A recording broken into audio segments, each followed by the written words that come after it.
Hola hermano, ¿cómo están? Muy buenas tardes, bienvenidos a Esperanza en lo Invisible. Vamos a seguir el día de hoy hablando de un tema que empezamos la semana pasada relacionado a la reconstrucción cristiana, a la teonomía y justamente en el contexto del tema del postmilenialismo, que como muchos saben, si han visto este canal por un tiempo, saben que es un tema recurrente. Hice un documental sobre el postmilenialismo y hemos estado hablando sobre ese sistema de interpretación escatológico mucho en este contexto. Tenemos, de hecho, acá en la página hemos hecho clases del libro de Apocalipsis, de Mateo 24 y respondiendo también a otras dudas. Pero esta conversación sobre la reconstrucción cristiana y la teonomía nace en el contexto de un movimiento, ¿cierto?, que fue conocido como la reconstrucción cristiana, que nació por ahí en los años 70 principalmente. Habían algunos hombres importantes como Greg Bansen, como R.J. Rushdoony, como Gary North, que lanzaron ese movimiento y ha sido un tema de mucha polémica. Bueno, y especialmente lo fue en los tiempos, en los años 80, en los años 90. Fue un elemento polémico, pero al mismo tiempo fue un movimiento que tuvo mucha influencia, motivó a muchos hermanos cristianos a involucrarse de manera más activa, por ejemplo, en la política en Norteamérica. Y fueron una parte importante del movimiento, especialmente los escritos de Rushdoony, fue importante en el movimiento de escuela en casa, de homeschool en los Estados Unidos. De hecho, Rushdoony fue él dio testimonio en la corte en un caso muy importante en cuanto a los derechos de los papás a educar a sus hijos, porque él argumentó que la educación no es un ámbito neutral, finalmente, que la educación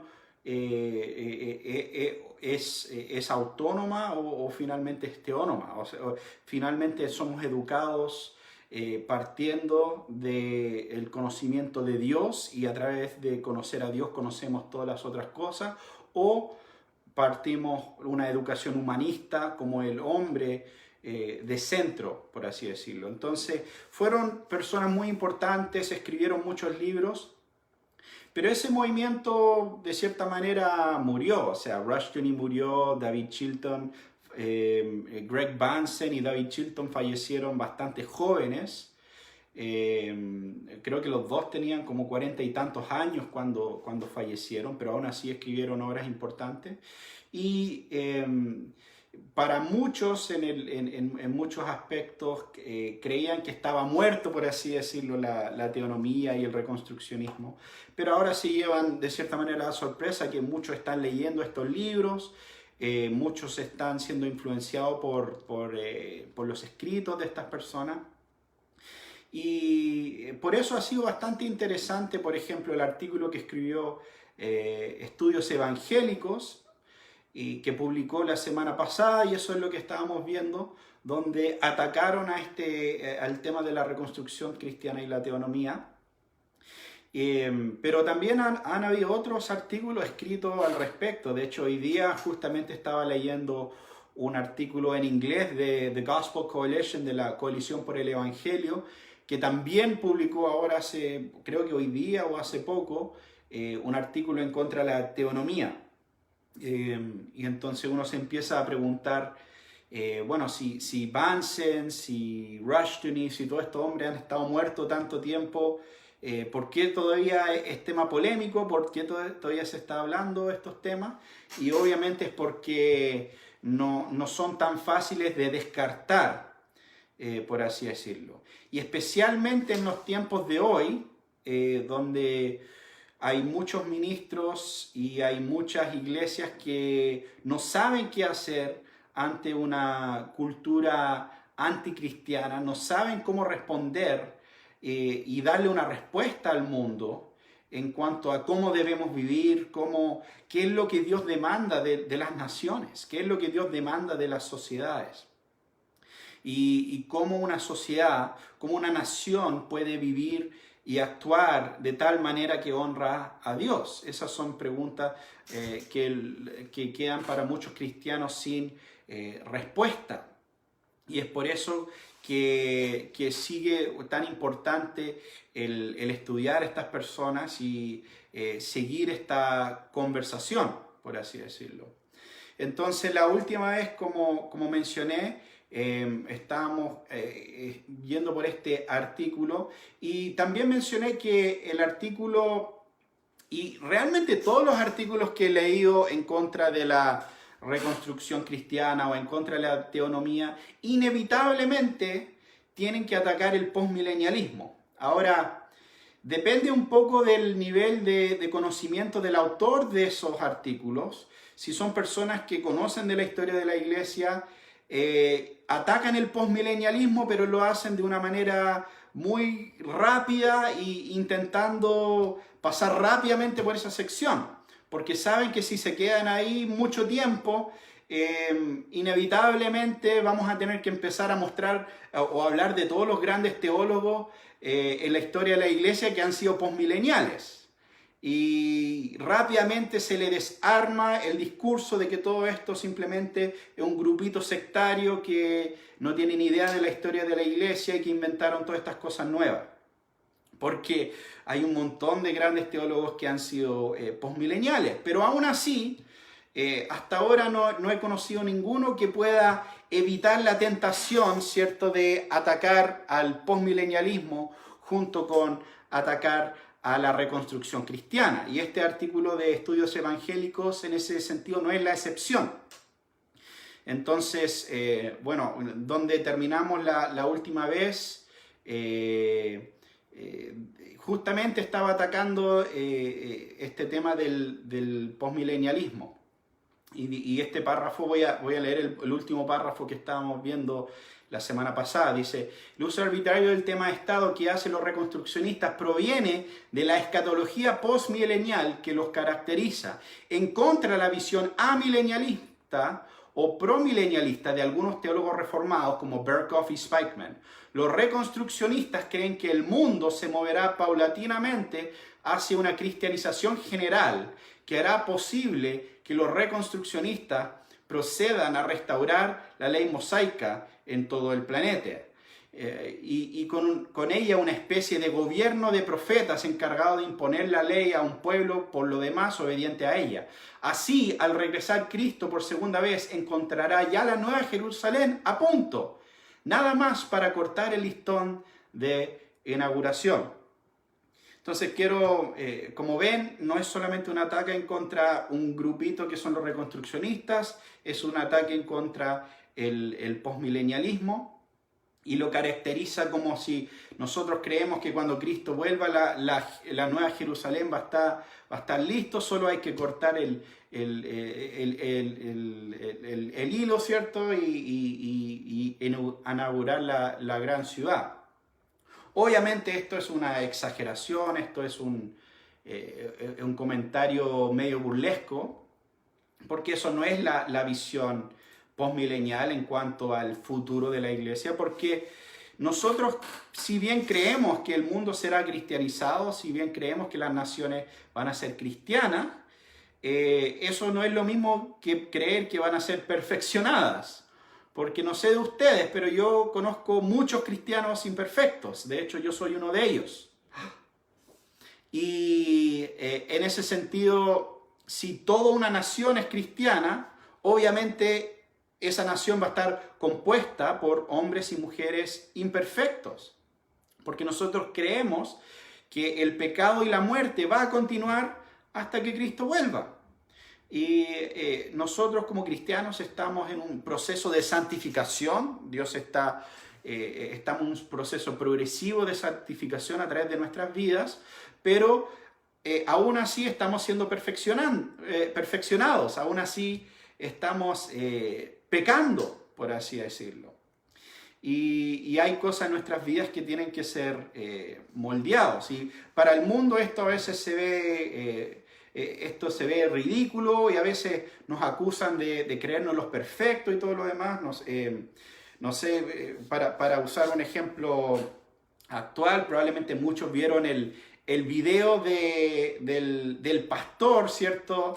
Que fue dando vuelta en redes sociales acá en Chile, que fingió que lo atropelló la camioneta de los militares, ¿cierto? Porque estaban haciendo un control sanitario y todo lo demás, y ese video que supuestamente había un pastor haciendo todo esto dio vuelta prácticamente todo Chile, todos burlándose de esta persona y todo lo demás. Bueno, resultó que este caballero no era pastor, era un hermano al parecer que había sido cristiano recién hace 2 años y que pecó finalmente y hizo algo que estaba mal en esa situación.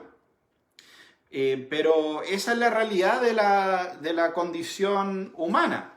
Entonces, si hay cristianos que hacen esas cosas hoy en día, obviamente, en 1000 años más o en un futuro donde las naciones son cristianas, también va a haber pecado. Obviamente, también hay una transformación. Obviamente el mundo va a ser un mundo donde todos son cristianos, va a ser mejor que un mundo donde todos son paganos. Pero aún así va a haber pecado, aún así va a haber muerte. Entonces esta idea de que nosotros creemos que la Nueva Jerusalén ya va a estar lista y perfecta cuando Cristo vuelva es ridículo. Obviamente nosotros entendemos que los efectos de la caída, los efectos del pecado, hasta cierto punto van a continuar hasta que Cristo vuelva. Entonces, bueno, sigamos con este texto. Obviamente, si tienen preguntas o comentarios en el camino, pueden ponerlo ahí y ahí más adelante voy a leer los comentarios. Siguiendo acá con el artículo, contrástese esto con la manera que Berkhoff, cuya ortodoxia calvinista y reformada está fuera de toda duda, caracteriza la posición reformada. El concepto amilenial es, tal como su nombre lo indica, puramente negativo. Sostiene que no hay suficiente base escritural para la espera de un milenio y está firmemente convencido de que la Biblia favorece de que la dispensación presente del reino será seguida inmediatamente por el reino de Dios en su forma consumada y eterna. Eso significa que Berkhoff rechaza tajantemente la fantasía antibíblica de los reconstruccionistas y entre comillas también obviamente no solo de los reconstruccionistas sino de los postmileniales en general. Ahora, bueno, él caracteriza esto como la posición reformada.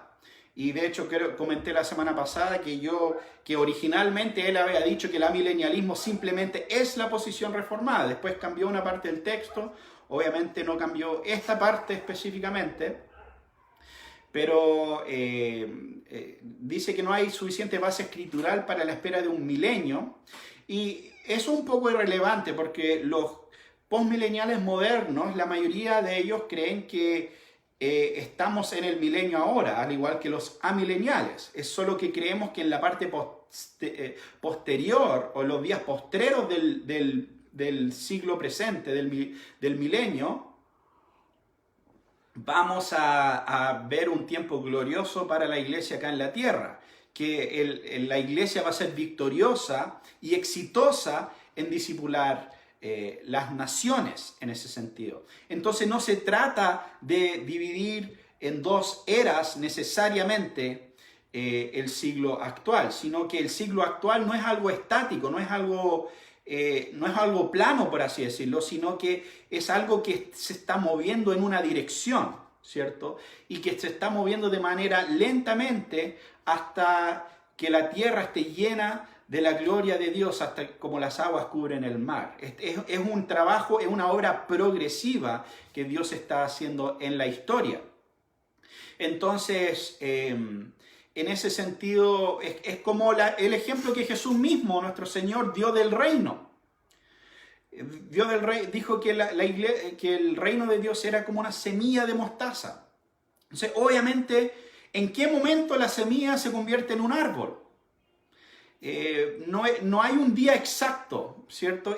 Pero sabes que en un momento era una semilla y en otro momento es un árbol. Es como, bueno, no es quizá un ejemplo no tan relacionado, pero me acuerdo siempre de la biografía de C.S. Lewis.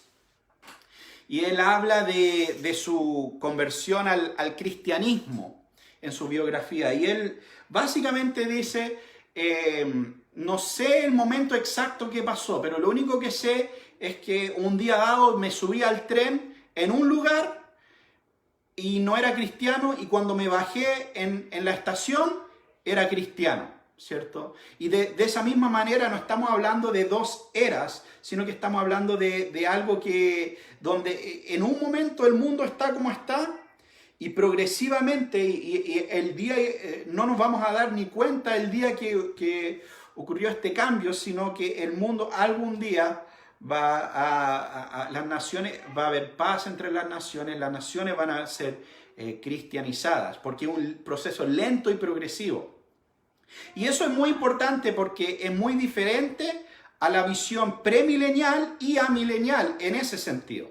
¿Por qué? Porque para el amilenialista, hasta cierto punto, la era actual es medio monótono. O sea, hay altos y bajos, pero básicamente las cosas pueden mejorar por un tiempo y después bajar totalmente. No tiene una dirección la historia. La historia no va en subida, no va en avance, sino que es algo, siempre va a haber un remanente a través de toda la historia. La iglesia nunca va a desaparecer, pero nunca, en otro sentido, no necesariamente va a tener una posición dominante en el mundo. Esa es la visión amilenial. Por lo tanto, esta era actual es fluctuante, pero se mantiene en un mismo lugar, un mismo nivel. Y eso no va a cambiar hasta un evento drástico, que es la segunda venida de Cristo, y eso va a marcar un antes y un después. Y solamente eso, según la visión amilenial. Según la visión premilenial, aunque ellos sí ven un glorioso tiempo en la tierra, ellos creen que ese milenio se marca con la segunda venida de Cristo. Entonces ahí también tenemos un momento drástico. De un día a otro, el día antes de que Cristo vino, el mundo estaba en pedazos, el mundo estaba controlado por Satanás, las fuerzas satánicas estaban dominando el mundo. El día después, Cristo está en el trono en Jerusalén. Esa es la visión premilenial. Entonces, si se dan cuenta, en los dos casos hay esta división tajante entre la era actual y la era por venir. Pero para el postmilenial, esa distinción no es tan así, porque no esperamos que Cristo vuelva para que se inicie esa era dorada, se inicie ese tiempo de bendición en la tierra, sino que es un proceso gradual donde por la obra de evangelización, la obra del Espíritu Santo por medio de la iglesia termina siendo victoriosa sobre todas las falsas ideologías de este mundo, y las naciones se terminan entregando a Cristo. Entonces, no es una fantasía antibíblica o fantasía abíblica como lo llama acá el hermano Adolfo, sino que es simplemente tomar la palabra de Dios y las promesas de Dios en los Salmos, en Isaías, en Jeremías, y realmente en el llamado de la gran comisión de Mateo 28, que es discipular naciones. Es tomar la palabra de Dios en serio finalmente. Y no simplemente espiritualizarlo hasta que alguien me dijo el otro día, no, en realidad esas promesas de los salvos son deseos que el salmista tiene, pero no es que Dios va a cumplir esas promesas. Entonces, a ese nivel de ridículo llegan algunos de los argumentos para evadir lo que dice el texto bíblico en ese sentido. Lo mismo hace Spikeman. Seguimos con el texto. Quien sigue a Berkhof y insiste, no hay lugar para un triunfalismo fácil en la vida del reino. ya que como dice Hendrickson en Apocalipsis 20, no es una narrativa de un futuro reino de paz en lo absoluto, sino la develación apocalíptica de la realidad del sufrimiento y el martirio que todavía continúa en tanto que el dominio de Cristo permanezca escondido. Entonces, claro, ellos creen que el dominio de Cristo está escondido, Cristo está reinando, pero reinando en secreto aparentemente. Y después hacen esta caricatura de que nosotros creemos en un triunfalismo fácil en la vida en el reino. ¿Quién dijo que la victoria de la iglesia en la historia va a ser fácil? O sea, eso es lo que yo me pregunto. O sea, decir que la iglesia eventualmente será victoriosa no es hablar de una victoria fácil. Hay muchas grandes victorias en la historia. O sea, podemos considerar un momento famoso, ¿cierto? La Segunda Guerra Mundial, cuando los aliados llegaron a las playas de Normandía y empezaron su avance hacia Berlín, ¿cierto? Para derrotar las fuerzas del Tercer Reich. ¿Quién llamaría, alguien que sabe un poquito de historia, alguien que leyó los libros y vio los documentales, quién diría que esa fue una victoria fácil? Yo creo que nadie. Yo creo que cualquier persona honesta reconocería que quedaron muchos cadáveres en esa playa en Normandía, quedaron muchos cadáveres de soldados peleando, ¿cierto? Pero que no llegaron a ver esa victoria. Pero aún así podemos decir que los aliados fueron victoriosos. Entonces nadie está hablando de un triunfalismo fácil, para nada. O sea, llevamos 2000 años y honestamente en los tiempos actuales el humanismo, el secularismo parece estar atacando con todo lo que tiene la iglesia. O sea, en ese sentido, nadie está esperando una victoria fácil, pero sí estamos esperando una victoria. Y esa es la gran diferencia. Hay una gran diferencia entre ser los aliados peleando para llegar a Berlín, para derrocar el Tercer Reich, que luchan y pierden muchos soldados en el camino y pasan por muchas tribulaciones, pero finalmente llegan a la meta. Hay una gran diferencia entre eso y, no sé, por ejemplo, la campaña podríamos, usando la misma ejemplo de la Segunda Guerra Mundial, la campaña de Hitler contra los rusos, que sí parecía avanzar, pero finalmente fue un desastre.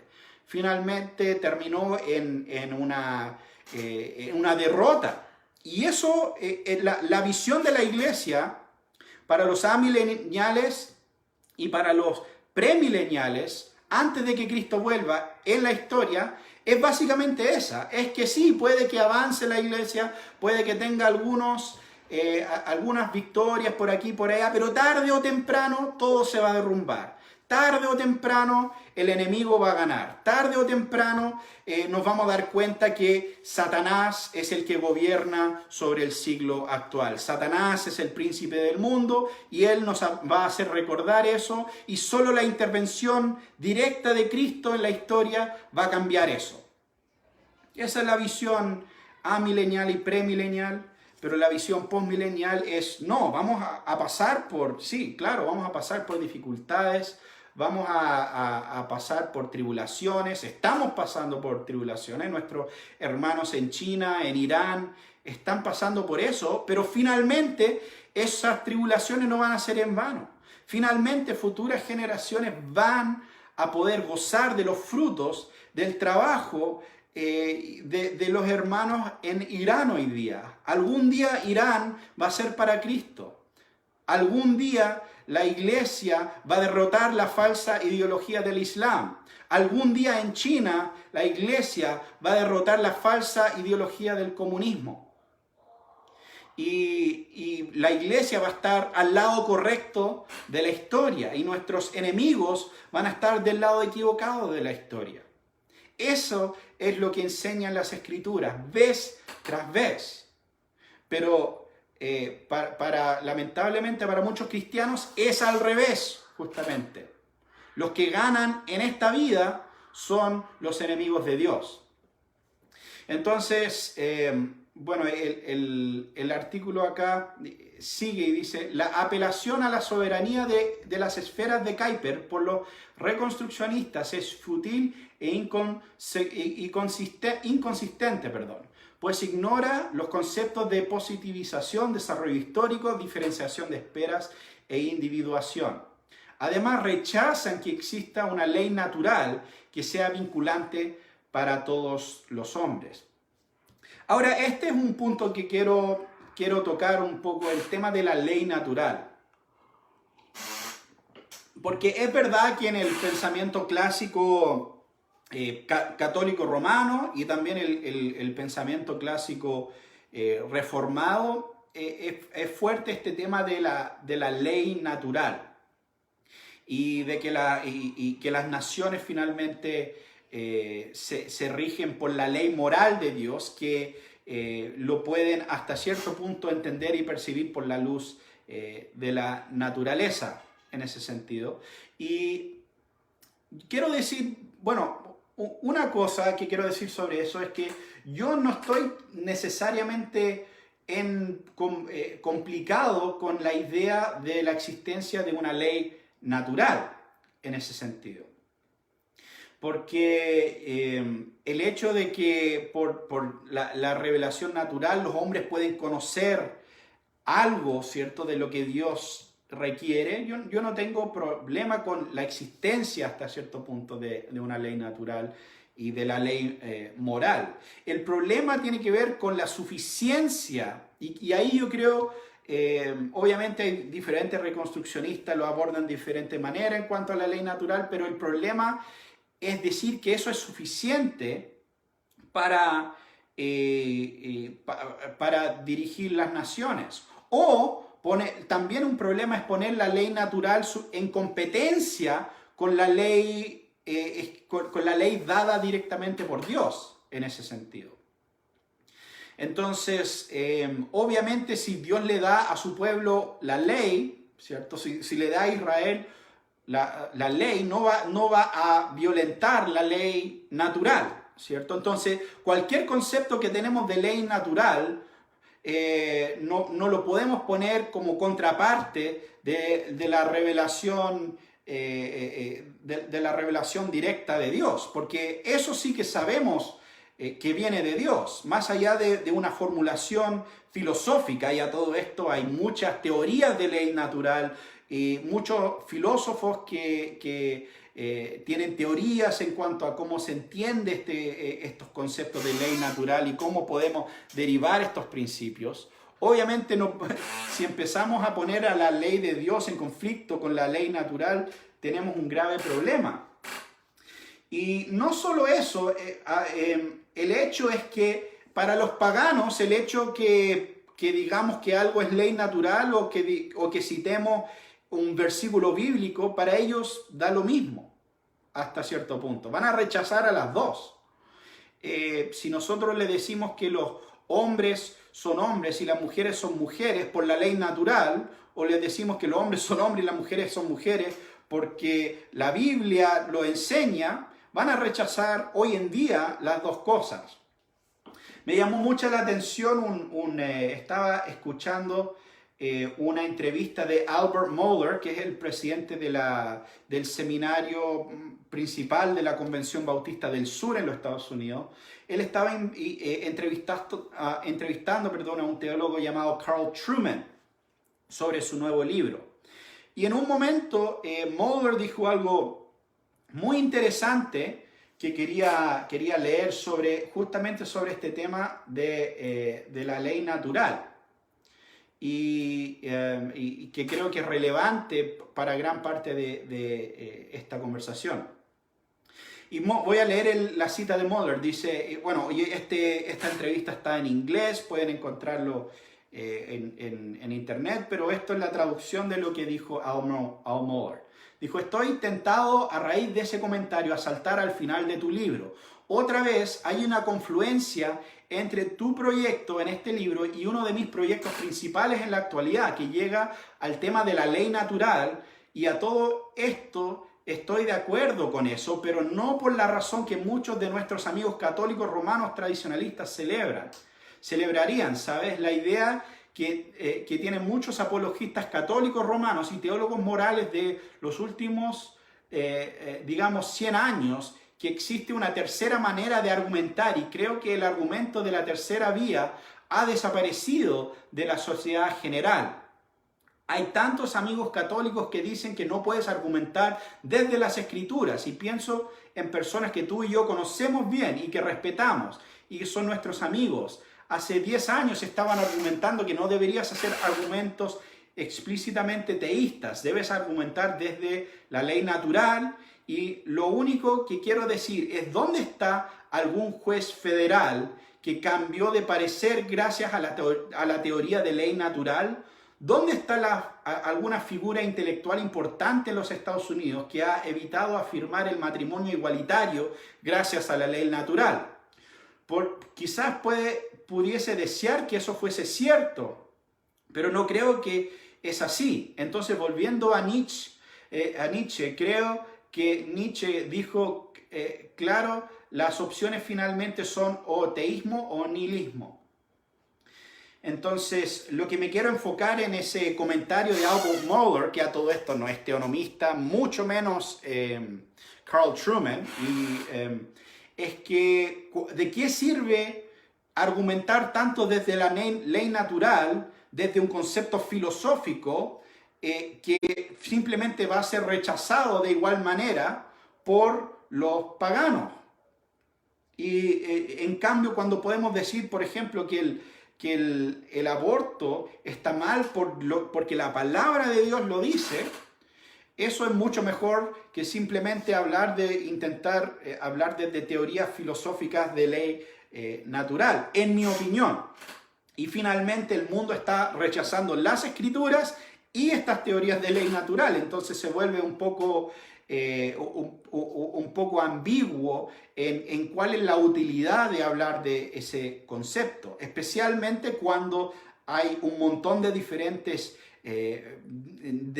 conceptos, o sea, incluso entre los protestantes y los católicos romanos, su concepto de ley natural no va a ser exactamente el mismo entre un filósofo y otro filósofo. Entonces, finalmente estamos cambiando la palabra de Dios en muchos casos por un mar de confusión. Ahora, podemos decir que en ese sentido,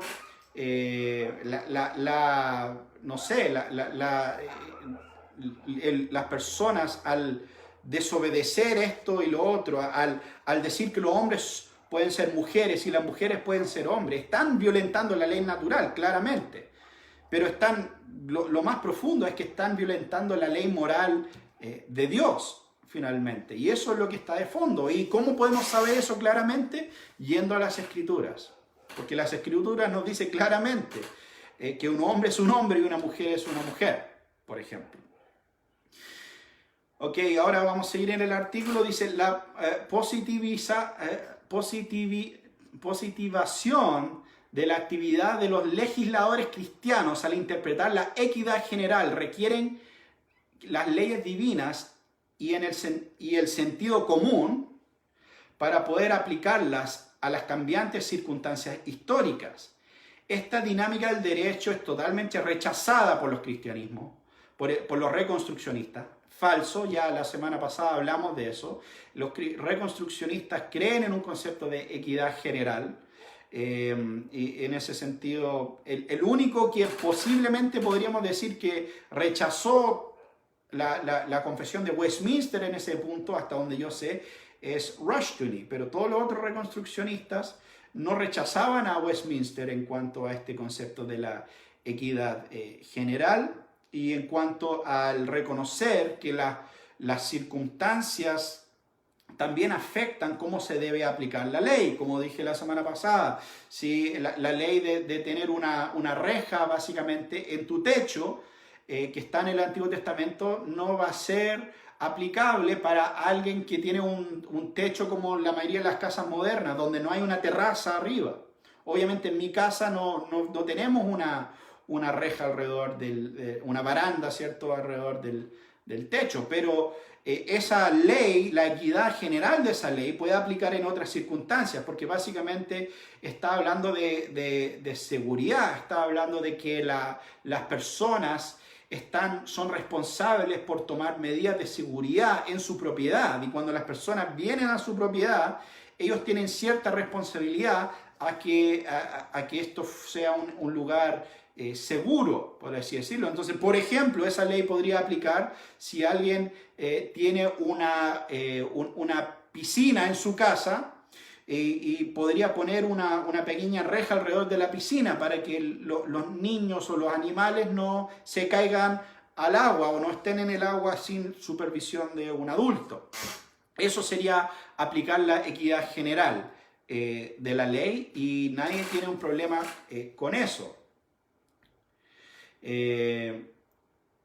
Entonces, bueno, dice, ¿quiénes son incapaces de distinguir entre las normas subarbitrarias y las transhistóricas de Dios, por un lado? Y la posibilitación de las mismas tienen que hacer los humanos, por el otro. La ley mosaica para los reformados es una indicación del contenido de algunas de las normas subarbitrarias, no un código positivo. Bueno, gran parte de la discusión en cuanto a este concepto se vuelve un poco irrelevante por el hecho de que en la civilización occidental, ¿cierto? En el contexto donde vivían estos reformados, en el contexto donde se escribieron estas confesiones, las leyes habían sido, las leyes de las naciones habían sido influenciados por más de 1000 años de cristianismo, más de 1000 años de influencia cristiana, y eso tenía un efecto importante sobre la misma legislación. Podemos ver eso claramente en el concepto de British Common Law, de la ley común, en Alfred el Grande, el famoso rey de los sajones, que en el siglo IX, ¿cierto? Él estableció, ¿cierto?, gran parte de lo que es conocido hoy como la ley común o British Common Law. Y en esa ley vemos muchas referencias directas a Levítico y Deuteronomio. De hecho, hay muchas leyes en ese código que son copiadas y pegadas directamente de los textos de Levítico y Deuteronomio. Si un buey acornea a un hombre o a una mujer y mueren, que sean apiedrados y que no se coma su carne. Y el dueño no será culpable si el buey no era dado a atacar con sus cuernos o 3 días antes y él no lo sabía, pero sí lo sabía y no lo encerró y mata a un hombre o a una mujer, que se le apedrea y que se mate al dueño, o que la persona muerta se le pague según el concilio asesor decrete que es justo. Entonces, eso es solo un ejemplo. Rushdoony, en su institución de ley bíblica, en la página 798, da varios otros ejemplos ahí del British Common Law, de la ley común británica, que eran tomadas directamente del código el código de Moisés. Podemos ver también incluso cuando en los puritanos, ¿cierto? Los puritanos, cuando fueron a Norteamérica, en muchos casos tomaban la leyes bíblicas y era el fundamento legislativo para las leyes que ellos formaban, porque no es que ellos no formaban leyes, obviamente ellos establecían leyes, pero usaban lo que Dios estableció para Israel como ejemplo para formar esas leyes. Y en muchos casos, cuando era algo que aplicaba bastante directamente, o sea, como mencioné la semana pasada, ¿el adulterio en Israel acaso era más severo que el adulterio en el siglo XVI o el adulterio en el siglo XXI? ¿Es más terrible, por ejemplo, merece un castigo mayor en los tiempos de Moisés que en nuestros tiempos? ¿Por qué? ¿Cierto? Porque el adulterio no es algo exclusivo que solo pasaba entre los judíos.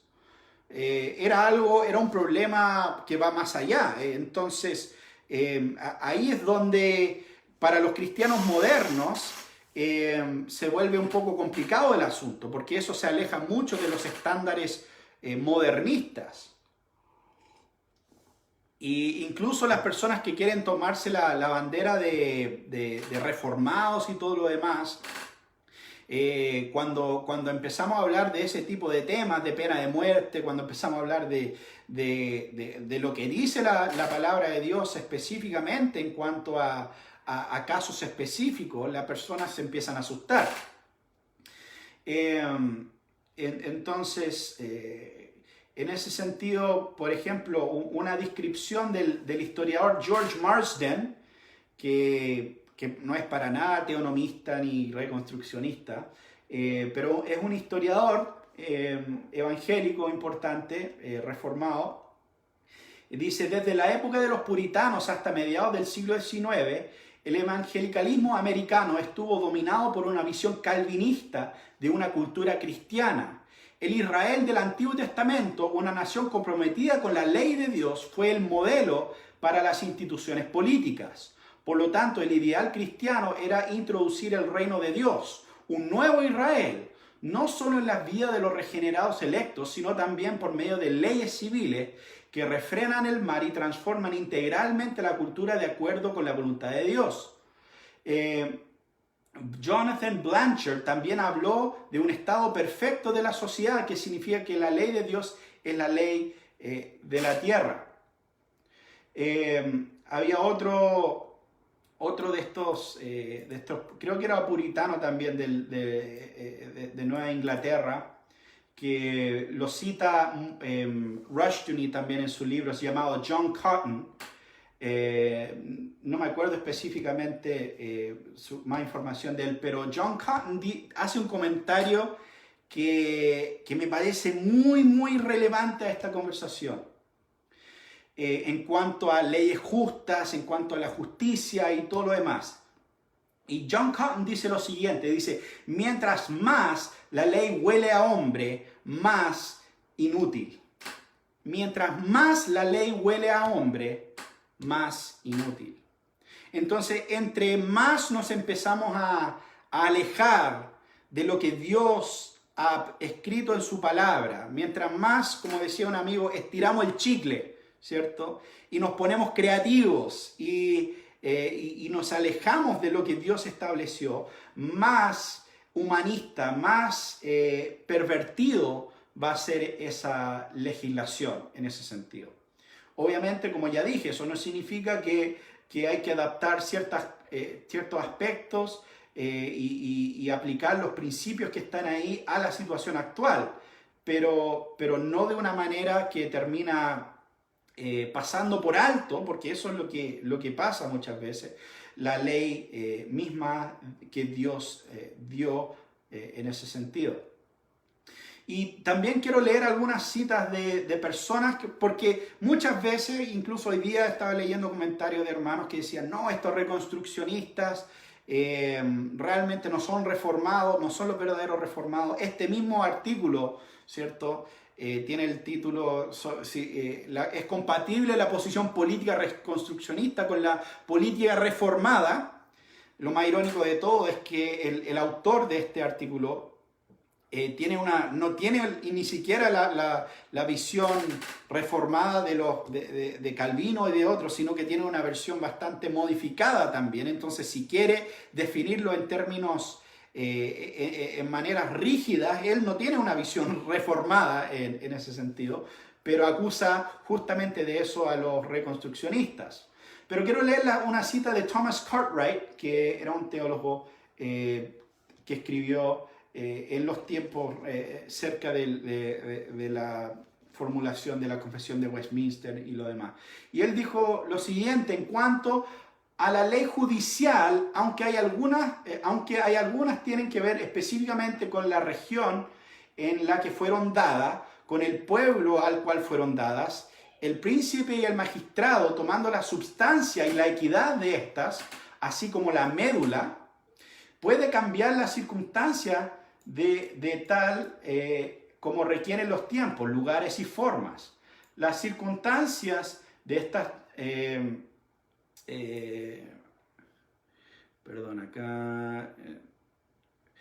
pueden cambiar las circunstancias de estas tal como requieren los tiempos, lugares y formas, pero niego rotundamente que un magistrado puede salvar la vida de un blasfemo, de idólatras tercos y despectivos, de asesinos, de adúlteros, personas incestuosas y otros que la ley, que Dios en su ley judicial ha ordenado que deben morir.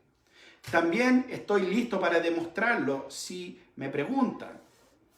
En otras palabras, aquí lo que está diciendo Thomas Cartwright, ¿cierto? Es que a menos que estamos hablando de elementos que son específicos a la situación de Israel específica, el magistrado civil está obligado a no ignorar la ley de Dios, básicamente. Y si la ley de Dios, por ejemplo, dice que los asesinos merecen la pena de muerte, el magistrado civil no puede salvar la vida. Me gustó eso porque básicamente está diciendo, Dios dijo que eso merece la muerte. ¿Y quién eres tú, magistrado, para ir en contra de Dios? Eso es lo que está diciendo Thomas Cartwright. Está diciendo que si Dios estableció que los asesinos merecen la pena de muerte, un magistrado está siendo injusto al perdonarle la vida, Lo mismo con el adulterio, con las personas incestuosas y otras cosas que Dios ha ordenado. Entonces, de cierta manera, podríamos decir que Thomas Cartwright tenía una visión más severa de la ley de Dios, incluso más severa que muchos que se llaman reconstruccionistas hoy en día, en ese sentido. Entonces, ese es un punto. Otro que fue George Gillespie, y es interesante Gillespie porque él fue uno de los delegados, ¿cierto?, que formuló a la Asamblea de Westminster, que formularon la misma confesión que usa esta terminología, ¿cierto? ¿Y qué es lo que Gillespie dice en cuanto a la ley? Dice, pero ¿cómo ocurre que estas y otras leyes judiciales de Moisés nos corresponde como reglas para guiarnos en casos similares? Al que pregunta esto le diré que lea a Piscator en el apéndice de sus observaciones, los capítulos 21, 22 y 23 del Éxodo, donde presenta de manera excelente esta pregunta de si el magistrado cristiano está obligado a observar las leyes judiciales de Moisés, así como lo estaba el magistrado judío. Él responde con la distinción común. Este está obligado a aquellas cosas en la ley judicial que son inmutables y comunes a todas las naciones, pero no a aquellos que son mutables o propias de la República Judía. Pero luego explica esta distinción, que por cosas mutables y propias de los judíos, él entiende la emancipación de un siervo hebreo en el 7º año, un hombre que se casa con la esposa de su hermano y de la descendencia de su hermano, el perdón de deudas en el jubileo, casarse con alguien de tu misma tribu y cualquier otra cosa similar. También transgresiones ceremoniales como tocar a un cadáver. Pero las cosas inmutables y comunes a todas las naciones son las leyes relativas a las transgresiones morales. Los pecados contra la ley moral, como el asesinato, el adulterio, el robo, el tentar a Dios, la blasfemia y la deshonra a los padres. Que el magistrado cristiano está obligado a observar las leyes judiciales de Moisés, que establecen los castigos de los pecados en contra de la ley moral, lo demuestra por estas razones. Entonces, fíjense cómo Gillespie hace esas distinciones. Él dice que hay cosas que eran exclusivas para la nación de Israel, como la ley de jubileo, como esta ley de dejar libre al siervo en el 7º año y lo demás.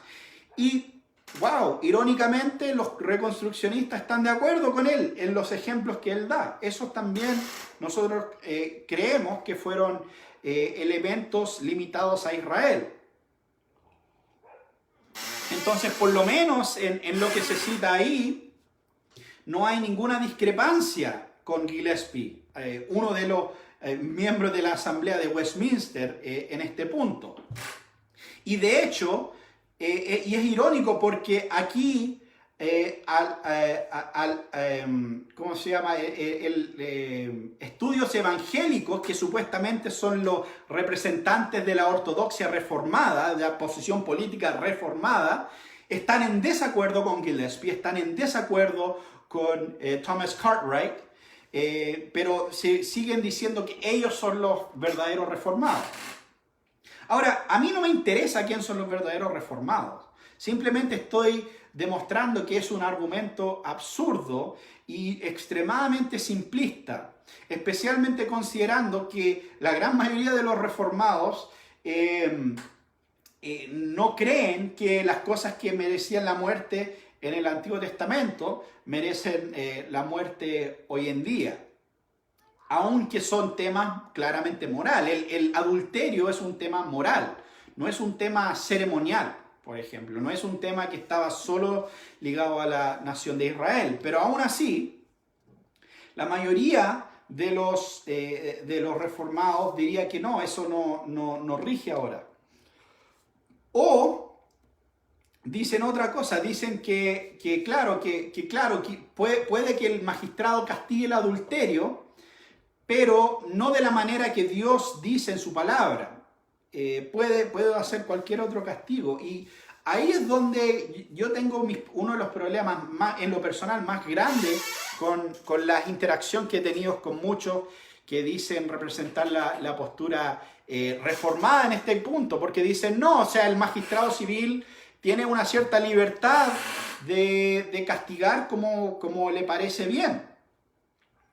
Y yo pienso, qué cruel es tu posición. O sea, un magistrado civil podría legítimamente tomar a alguien que robó un kilo de pan y atraparlo y cortarle la mano por haber robado un kilo de pan. No hay nada en los 10 mandamientos, pues porque ellos dicen, no, es que se limita a los 10 mandamientos, no hay límite en cuanto a las sanciones, no hay nada en los 10 mandamientos que dice que el magistrado no puede hacer eso. El mandamiento ahí es no robarás, pero no dice cuál debería ser el castigo por no robar. Tampoco nos dice cómo se debería evaluar la evidencia. No nos dice, mira, según estas personas, el magistrado simplemente podría culpar a cualquier persona por un crimen, porque no hay un estándar de evidencia en los 10 mandamientos. Y tampoco hay una sanción dada en los 10 mandamientos. Para eso tenemos que ir a las leyes judiciales, porque ahí vemos los ejemplos y vemos los principios como la restitución. Si alguien roba, tiene que devolver mucho más de lo que robó finalmente. Y otros principios así. Y no pueden cortarle la mano por haber robado un kilo de pan, en ese sentido. Sino que ese ladrón debe usar esas 2 manos para trabajar y pagar ese kilo de pan y más encima y más por encima de lo que él robó, en ese sentido. Entonces, finalmente, esta visión que lamentablemente muchos de los que dicen ser los verdaderos reformados están vendiendo, le da un cheque en blanco a los tiranos. Finalmente, las naciones y los gobernantes y los magistrados pueden hacer lo que se les dé la gana, con tal de que en un sentido general esté más o menos en línea con los 10 mandamientos. Entonces yo creo que finalmente las leyes del hombre terminan siendo crueles. La ley de Dios es justa en ese sentido. Entonces, el Estado moderno que tanto impugnan los reconstruccionistas y que desde luego está distorsionada por el pecado, como todas las instituciones sociales, es fruto de la diferenciación entre la esfera diquética de la justicia y es irreversible. Dewar da el ejemplo del intento nazi de concebir el Reich germánico como una comunidad de raza, sangre y suelo. La entidad política del antiguo Israel era indiferenciada y por supuesto que en su desarrollo conforme a las normas divinas tenía que diferenciarse de la entidad eclesial. Los reconstruccionistas y sus epigónos más ignorantes creen, sin embargo, que ello es un pecado en sí, por la forma de que los israelitas lo hicieron al exigir un rey. Y eso es algo que cree un pequeño grupo de reconstruccionistas y no es algo que creen la gran mayoría en general, entonces es un poco irrelevante. Pero desde luego que el desarrollo histórico de Israel tenía que conducir eventualmente a la diferenciación de las autoridades estatales con respecto a las eclesiásticas, y eso es algo que creen los reconstruccionistas. Entonces, finalmente, los reconstruccionistas rechazan la misma idea de una ley natural, aunque Juan Calvino y los reformadores fueron bien claros en cuanto a su importancia. Bueno, a todo esto, Juan Calvino rechazaba tu idea de pluralismo religioso. Entonces, pregúntale a Juan Calvino qué hubiera pasado en Ginebra, ¿cierto? Si llega un antitrinitario o un hereje a vivir a la ciudad y a esparcir sus enseñanzas. Por eso me parece tan descarado que este artículo intenta de cierta manera agarrarse a Juan Calvino cuando ellos mismos rechazan muchas cosas que pensaba Juan Calvino en ese sentido. Pero aún así lo quieren usar de ejemplo y decir que ellos son los verdaderos reformados y los reconstruccionistas no lo son. En conclusión, y aquí es donde vemos eso, el concepto reformado, particularmente la llamada reformacional, esa no era la visión de Calvino, tiene una doctrina apta para gobernar la sociedad y el Estado. En cambio, el reconstruccionismo vive en una utopía que le imposibilita resolver problemas prácticos que tienen que ver con la interacción estratégica en la sociedad, en los mercados, con las externalidades, los bienes públicos, la infraestructura, con un mundo que en su mayoría no es cristiano y no tiene ningún interés en obedecer la Biblia, sino solo indirectamente y a la medida que los gobernantes cristianos los convenzan con buenas razones. Ahí está la raíz, ahí está el humanismo metido hasta las patas en el discurso de este caballero. Al final le da vergüenza la ley de Dios. Ese es lo que está de fondo. Porque cree que el mundo no quiere saber de la ley de Dios. El mundo no quiere obedecer la Biblia. Y por lo tanto, la única manera que quizá voy a poder sentarme en la mesa con estos paganos es indirectamente, es por otras rutas. Pero si yo digo, la Biblia dice, me van a hacer callar. ¿Tú crees que alguien que odia la ley de Dios va a dejar de odiar la ley de Dios porque lo llamas ley natural? Eso es el jueguito que están haciendo estas personas.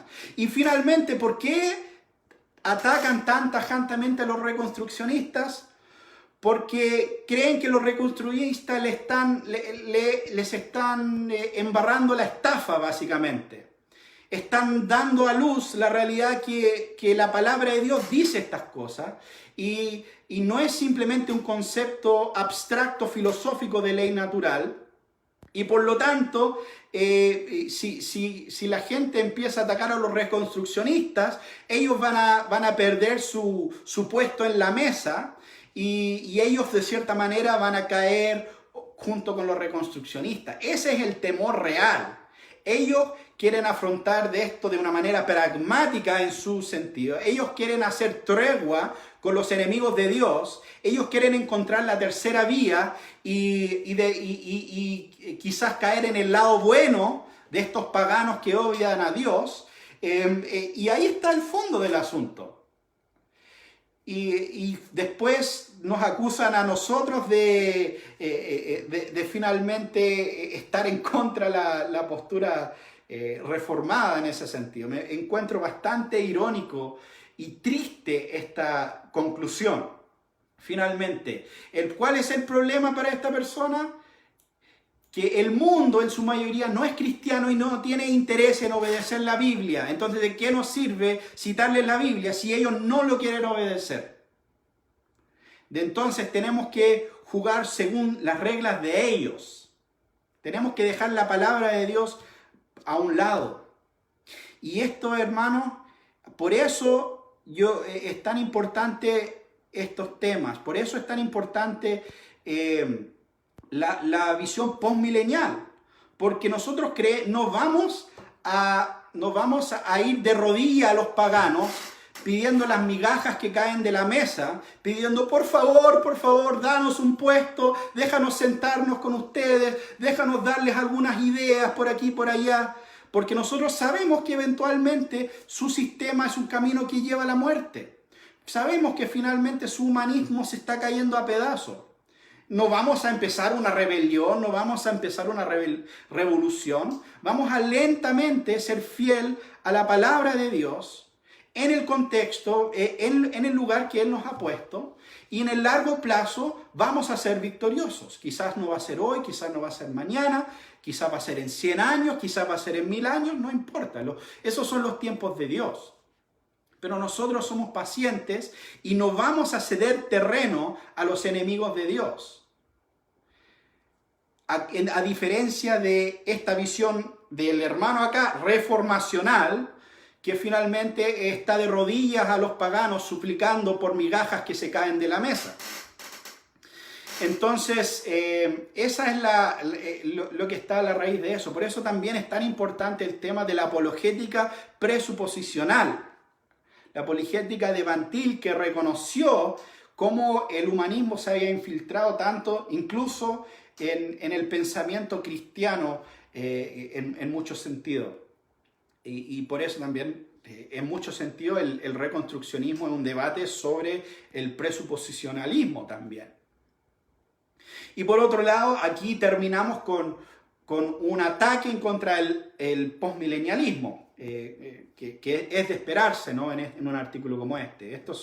Y aquí es donde termina el artículo. Dice, esa es la condición en la que viviremos hasta el fin de los tiempos y no anticipamos antes de la parucía, la nueva Jerusalén, a la que pretenden conducirnos a balazos los reconstruccionistas. Ahora, debo ser honesto, esta última frase me molestó un poco. Y más que nada porque el autor acá revela una de dos cosas con lo que acaba de decir. Uno podría ser una simple ignorancia.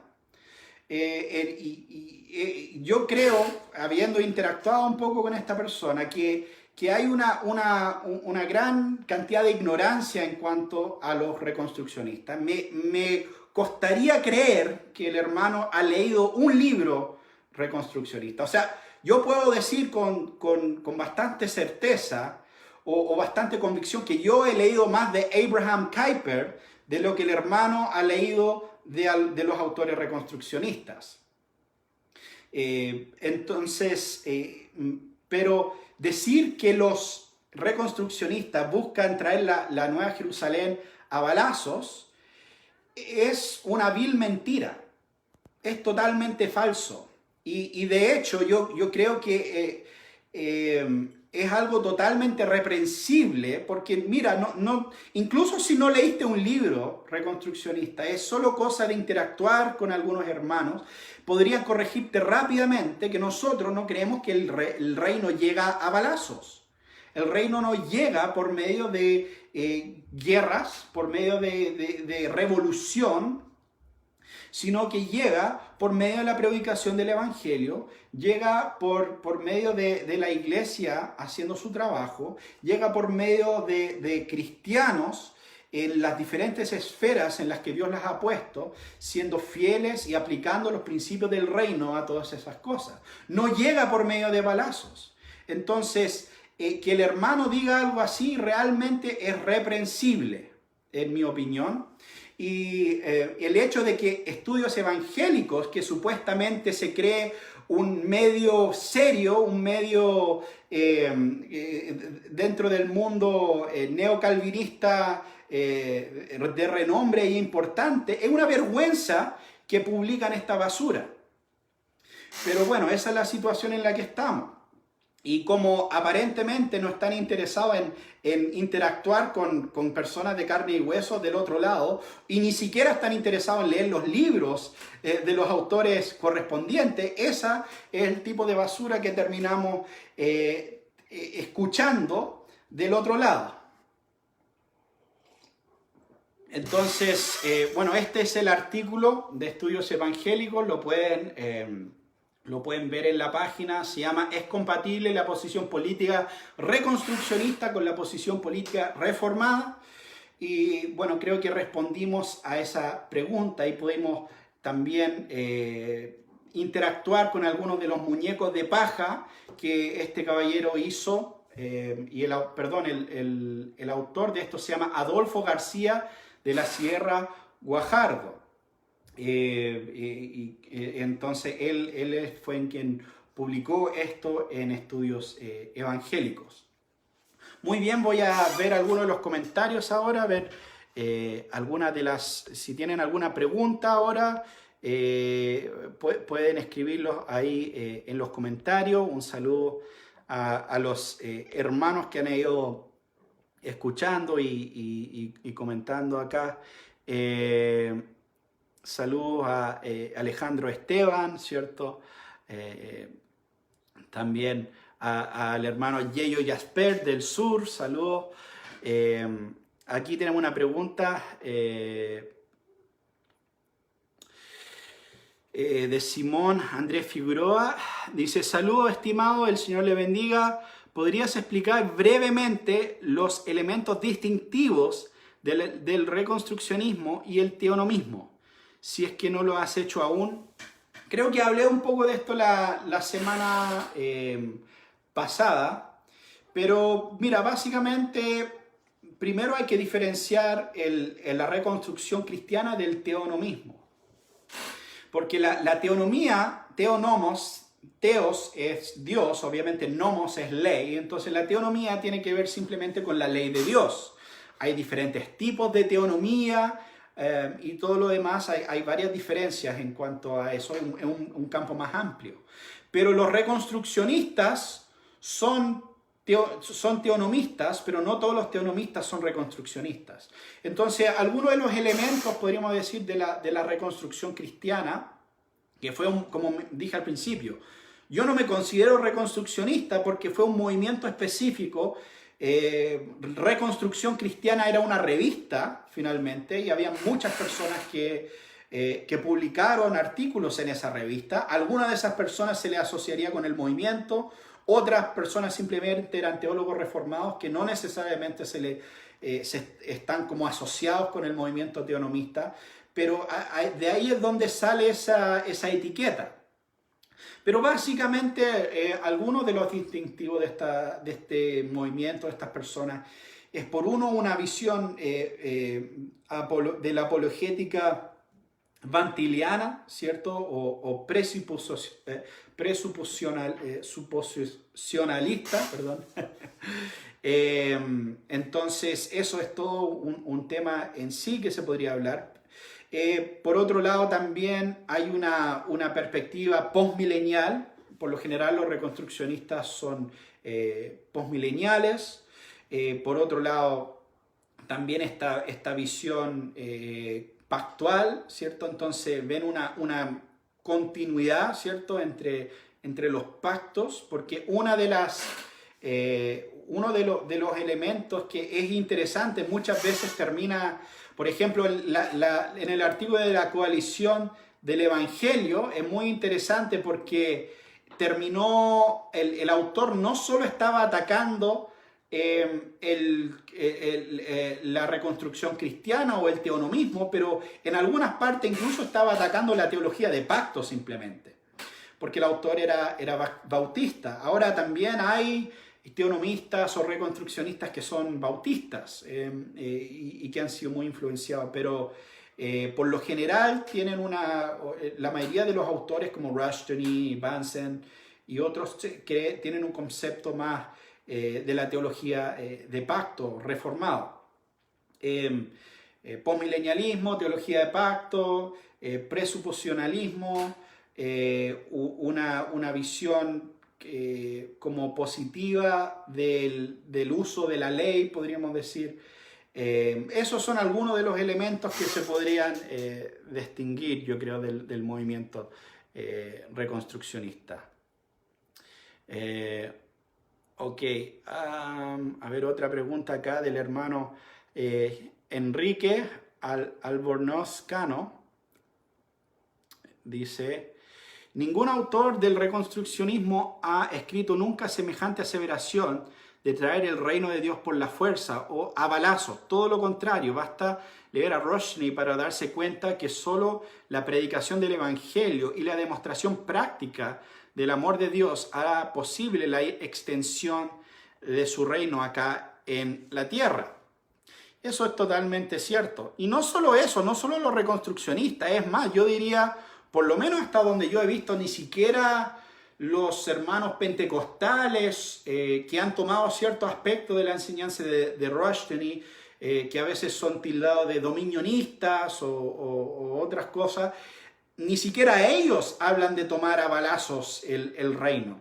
Entonces es una grotesca caricatura que hace este caballero al mentir públicamente sobre una postura que básicamente él no conoce, o sea, claramente, y en ese punto simplemente está inventando y está atacando un muñeco de paja en ese sentido.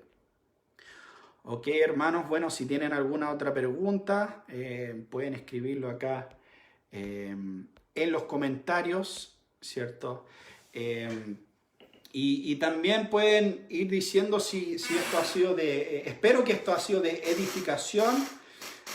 Como mencioné, ha sido muy interesante estas últimas semanas porque se ha publicado mucho en contra del postmilenialismo y en contra del reconstruccionismo. En inglés, Nine Marks publicó un artículo en contra de Rushdie hace unos meses. Ahora Coalición por el Evangelio publicó un artículo contra la teonomía. ¿Cómo se llama este? Hay otro teólogo bautista, se me está yendo su nombre, que ha escrito varios libros sobre la escatología, que escribió una serie de 5 artículos ahora en contra del postmilenialismo, a raíz de que gente como James White y otros han abrazado el postmilenialismo. Él sintió o le preguntaron, le pidieron que escribiera 6 artículos en contra del postmilenialismo. Entonces hay mucho material en ese sentido para responder y para interactuar, porque aunque estas personas lamentablemente a veces tienen una visión distorsionada y errada, como hemos visto claramente en este artículo, tienen una visión errada y falsa muchas veces del postmilenialismo o del reconstruccionismo, de estas posturas. Igual, el hecho que se publican estas cosas me dice 2 cosas. Número 1, dice que estas ideas están tomando terreno. Me dice que estas personas están un poco asustadas al ver a jóvenes cristianos ser atraídos a estas ideas y a adoptar, incorporar estas ideas en su vida cotidiana, en su cristianismo. Y por otro lado, y por esa razón se sienten con la necesidad de responder y de descartar.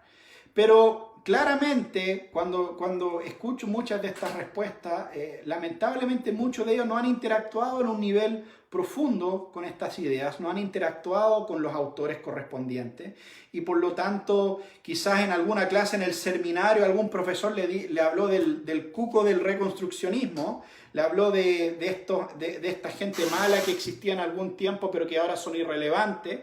Pero más allá de eso, no tienen mucho más conocimiento al respecto.